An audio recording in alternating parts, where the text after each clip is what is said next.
looking back at those 5 years, if you could single out one key positive moment demonstrating the EU's ability to act in concert, confidently, reliably, meaningfully, what would that be? And perhaps on the flip side, it might be interesting to know what the one challenge that marked your mandate was hampering this ability.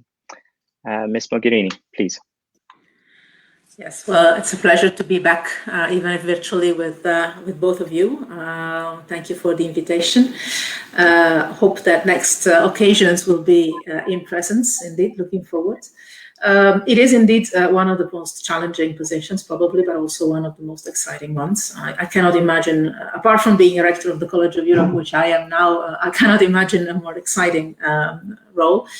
I would mention to you two on the positive side and one on the negative side, just to keep the balance positive, as we try to give us a positive spin to the entire event. The two positive ones were, on one side, the Iran nuclear deal, not only the way in which we reached the Iran nuclear deal with full consensus, not only of the Europeans, but also of the international community. Somehow the European Union, the unity of the European Union managed to bring along also the unity of the global community, which was quite powerful.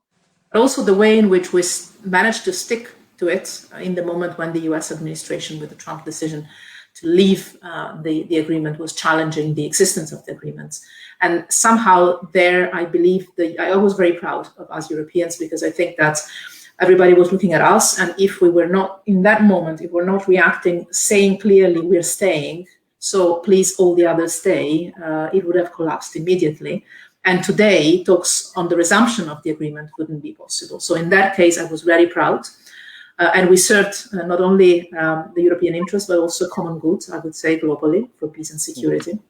And then the other moment on which I was very proud of the unity and the capacity to act fast of the Union was when we had the global strategy and especially the defense part of the European Union work implemented just after the Brexit referendum, with I think, quite a remarkable show of unity and capacity to act quickly and with a lot of unanimity. So these were the two positive sides. The negative one, well, it's no mystery, I think. Well, I'll say two also, so we keep the balance. One was the internal side of the response to the refugee crisis, the lack of solidarity within member states in welcoming refugees and migrants after 2015. That was diminishing our credibility externally, and it was indeed putting into question our capacity to act as a global leader.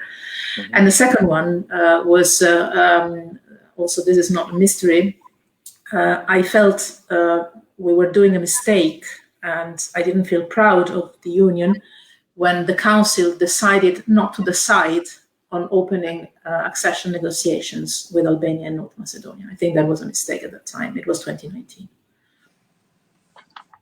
Very interesting.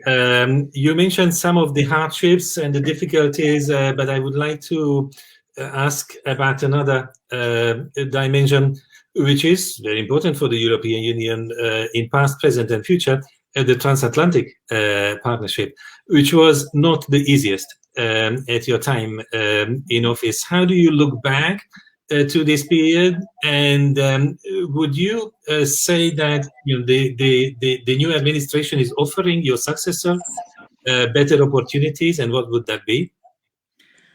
Yes, it was. I lived indeed challenging times in my mandate, because we had in a row the Ukrainian crisis, the migration and refugee crisis, the Brexit referendum, the Trump administration. So quite a number of the terrorist attacks on European soil, quite a number of challenges, not to mention the ongoing ones. The Trump administration was a game changer for the European Union, not only for us, but also for the rest of the world, because we suddenly realized that we were not on the same side anymore with the United States, which never happened before on a systematic basis with the United States. I think in some aspects, it helped Europeans to realize that they have a responsibility globally, because the other partners in the world were starting to look at us to find answers and a sort of umbrella to find reference. So we were somehow asked to take responsibility for some issues in foreign and security policy. On the other side, everything became much more difficult because there are some crises that need the European Union and the United States to work together in order to be addressed. You can do a lot, but you cannot do everything alone. And so I think that indeed, yes, the Biden administration today represents a major opportunity for the European Union to not to give up the sense of responsibility, the new sense of responsibility we have developed under the Trump administration, somehow the growing up feeling of being adults, not junior partners anymore, but somehow co-pilots, I would put it this way. Keep that role, keep that awareness that we have a role to play by ourselves, but possibly always with the United States. But at the same time, to restart or restart the structured coordination and coordination and cooperation with the United States on all the files that are important and relevant for the Europeans, all the crises around us, from Libya to Syria to Ukraine and Belarus, we see these days, but also Afghanistan or the Sahel or some situations in Latin America that need the United States to work together with the European Union to be addressed effectively. Many thanks. Certainly, this the capacity that the transatlantic partners now have to work together should not lead to a sense of complacency amongst Europeans. But let me just focus on one dossier that you didn't indicate in this list, and it's a dossier where I know you have worked a lot. You have dedicated a lot of efforts in the past, but where unfortunately Europe hasn't managed to bring about much progress on the ground. And I'm talking about the Israeli-Palestinian conflict. This is a case study of an intractable problem where the EU can and should play a bigger role in terms of fostering peace, security, and stability. But we have seen just another painful reminder these past few weeks of how intractable the problem is. So knowing the landscape as well as you do, and perhaps better than most, what role can you see the EU playing in the future, realistically playing in the future in this regard at this particular moment? You know, I think there are two missed opportunities somehow of those years. One is the lack of progress, and actually much more than lack of progress, the regression on the Israeli-Palestinian conflict, the Arab-Israeli conflict, both of them, regardless of the appearances of a little bit better relations between the Arab world and Israel. I think this is actually not a deep development.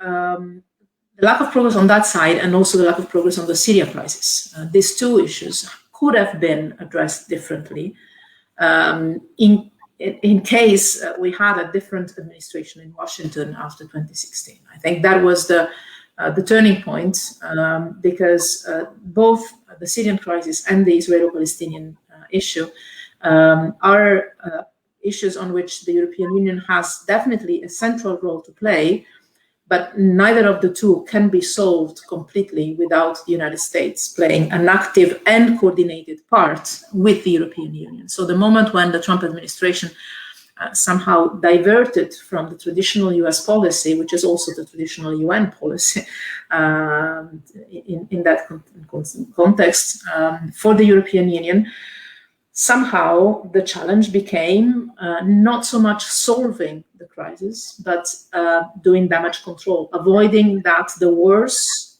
could have, I would say, become irreversible. It was about putting a foot in the door and trying to avoid that this would have been shut forever.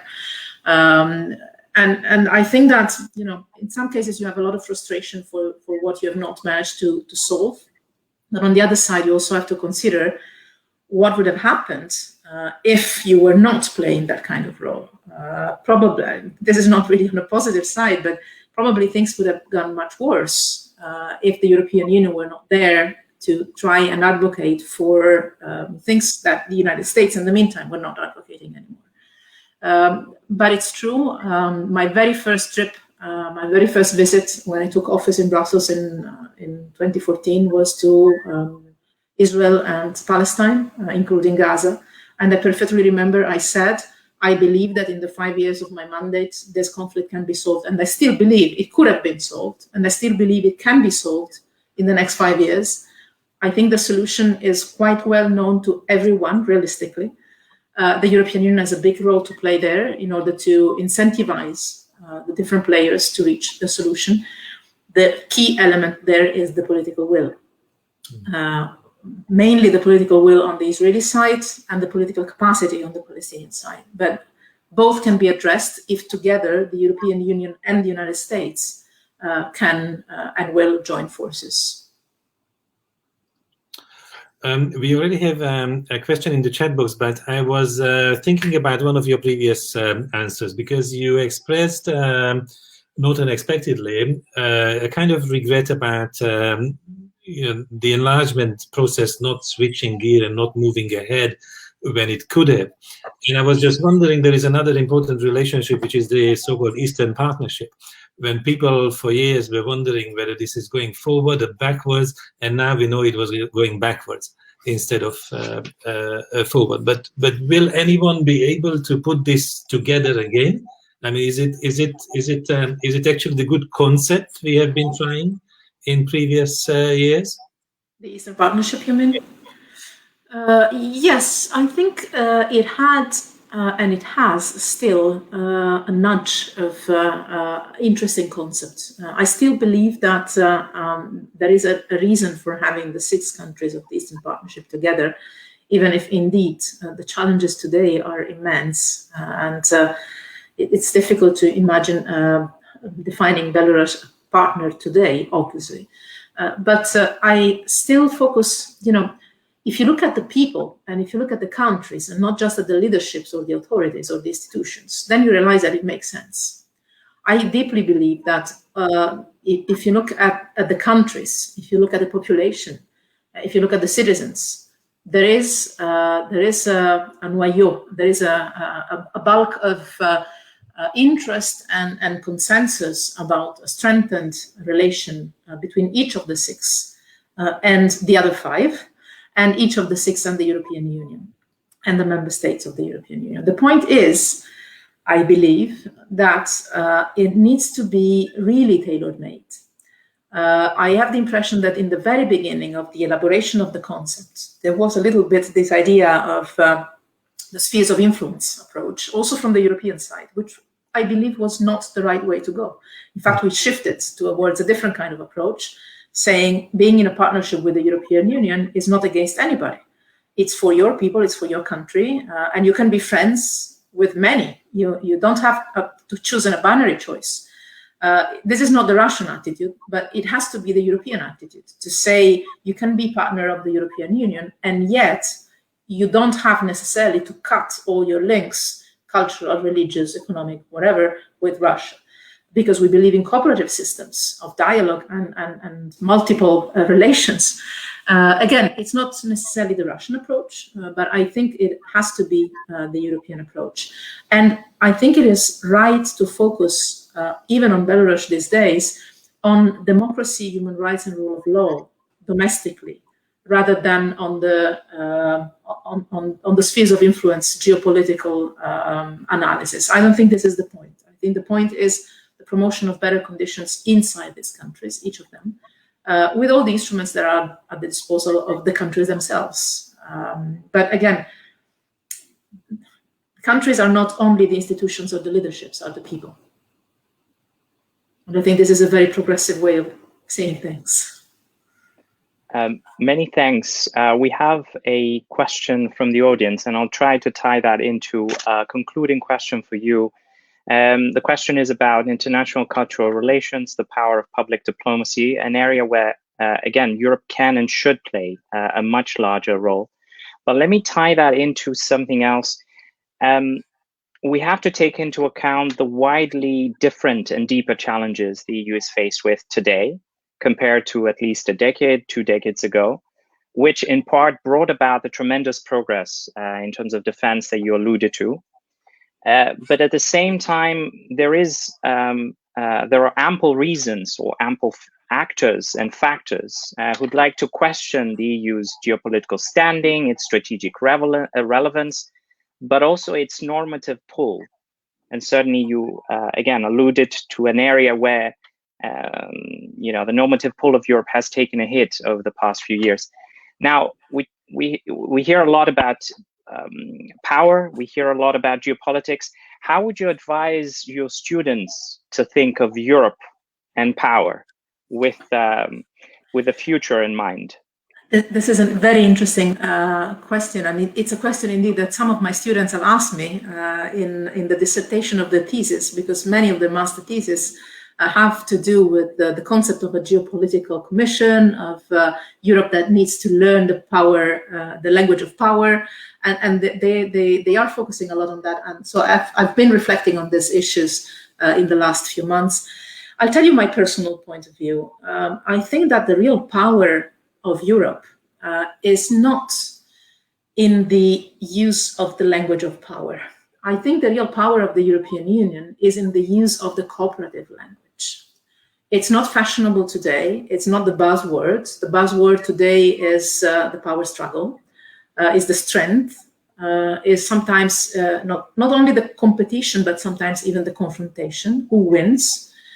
I think that if we go there, first of all, we determine our own defeat, because the first move you have to do to try and win a fight is actually to choose your battleground and to choose the battleground that is most favorable to you. But most of all, I think that, the issue of entering into a geopolitical power fight is contrary to the DNA of the European Union as such. We have built the Union exactly to overcome the idea of power struggles and competitions and spheres of influence and clashes among countries and between countries inside Europe and beyond. And I think that, yes, for sure, we have to be aware of the reality out there. And the reality out there is a tough one. It's a reality of fights. It's a reality of power politics. But I think it is worth doing what you believe is right sometimes, and not just what you think is the mainstream. And I think it makes sense to stand up to our values always, and to argue that even with the most difficult partners, and even with the most difficult situations, it's always more convenient. It's not just a matter of principles. It's always most convenient to try and find a way for cooperation. Again, it's not the language that is spoken today in the world, but if Europe gives that up, who's left to cultivate that approach? And I think that sometimes you have to stand for what you believe, even if it's not fashionable, even if it's not mainstream, and maybe sometime you even manage to win some battles, to use a war language. And again, I think that in this case, it's worth it. Also because we're not the only ones, not completely the only ones, still believing in that kind of approach. The UN system needs us to stay strong on those methodology approaches. And it's a lot about public diplomacy. The narrative, the words that you use are important. And I think the Europeans have a responsibility to use words of wisdom. Common sense sometimes is enough, and cooperation. Thank you so much, dear Federica, for joining us today. This has been a pleasure. A fantastic conversation to look back to the previous years, because this first day of FEP's Call to Europe is mainly about looking backwards, but you also helped us preparing for the forthcoming period by looking ahead. So on behalf of our audience, I should thank you for serving as a high representative and being a leading official of the EU, but also to join FEPS on many occasions also today. And I just can express hope that in the coming period, as the deconfinement proceeds, we can meet in person and we can welcome you again in future FEPS. It will be a pleasure. Thank you very much, and have a good continuation of Call to Europe. Bye-bye. Thanks a lot. Bye. Thank you. Dear friends, I believe you share my feeling and opinion that this has been an extraordinary opportunity to exchange views with a former High Representative on many diverse issues, challenges of foreign affairs and global politics, but also issues of the immediate neighborhood of the European Union. After serving in the European Commission, I believe going to teach is a really refreshing experience, which Federica is now experiencing. But due to the technical difficulties at the start, we have some important elements of the program ahead of us, to which I believe we can happily return to, as long as the colleagues help me to find out how technically this is possible. So we have to go to the next session, first by going back to the lobby, and then click on the program and just dive in. See you in a few seconds.